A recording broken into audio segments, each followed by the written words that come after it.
Friends ఇప్పుడు వచ్చిన ఒక బ్రేకింగ్ అప్డేట్ అయితే కనుక తెలుసుకుందాము. తీర్పు వచ్చేసింది. హైకోర్టు సంచలన తీర్పు. ఆనందంలో పవన్ కళ్యాణ్. వివరాలు వీడియోలో తెలుసుకుందాము. వీడియో స్కిప్ చేయకుండా పూర్తిగా చూడండి. అప్పుడే మీకు కంప్లీట్ ఇన్ఫర్మేషన్ అయితే అర్థమవుతుంది. అలాగే ఇంకెవరైనా మన ఛానల్ సబ్స్క్రైబ్ చేసుకోకపోతే వెంటనే సబ్స్క్రైబ్ చేసుకోండి ఫ్రెండ్స్. చాలామంది వీడియోస్ చూస్తున్నారు, సబ్స్క్రైబ్ చేసుకోవడం లేదు. ప్రభుత్వం నుంచి వచ్చే ముఖ్యమైన అప్డేట్స్ అన్ని మిస్ కాకుండా మీకు ముందుగానే నోటిఫికేషన్ రావాలంటే ఛానల్ని వెంటనే సబ్స్క్రైబ్ చేసుకొని సపోర్ట్ చేయండి. అలాగే వీడియోని లైక్ చేయడం మర్చిపోకండి. ఇంక వివరాల్లోకి అయితే కనుక వెళ్ళిపోదాము.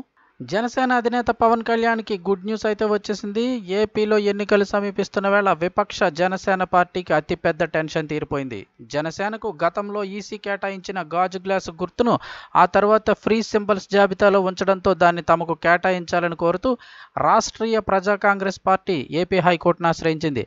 దీనిపై విచారణ జరిపిన హైకోర్టు ఇవాళ కీలక నిర్ణయం వెలువరించింది. ఈ మేరకు 2 పిటిషన్లను కూడా హైకోర్టు తోసిపుచ్చింది.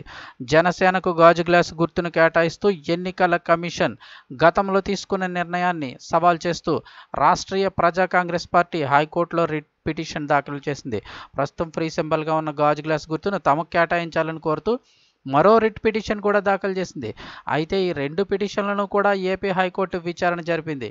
ఇప్పటికే ఎన్నికల కమిషన్ జనసేన పార్టీకి గాజు గ్లాస్ గుర్తు కేటాయించినందున తాము ఎన్నికల వేళ జోక్యం చేసుకోలేమని హైకోర్టు స్పష్టం చేసింది. ఈ మేరకు 2 పిటిషన్లను కూడా తిరస్కరించింది. ఇక ఎన్నికల సమయంలో రాష్ట్రీయ ప్రజా కాంగ్రెస్ వేసిన పిటిషన్లపై విచారణ నేపథ్యంలో జనసేన పార్టీలో టెన్షన్ నెలకొంది. హైకోర్టు నిర్ణయంలో తేడా వస్తే ఎన్నికల్లో భారీ ఎదురుదెబ్బ తప్పదని ఆందోళనలో ఉన్నారు. కానీ హైకోర్టు జనసేనకు అనుకూలంగా నిర్ణయం తీసుకోవడంతో వారికి భారీ ఊరట లభించినట్లయింది.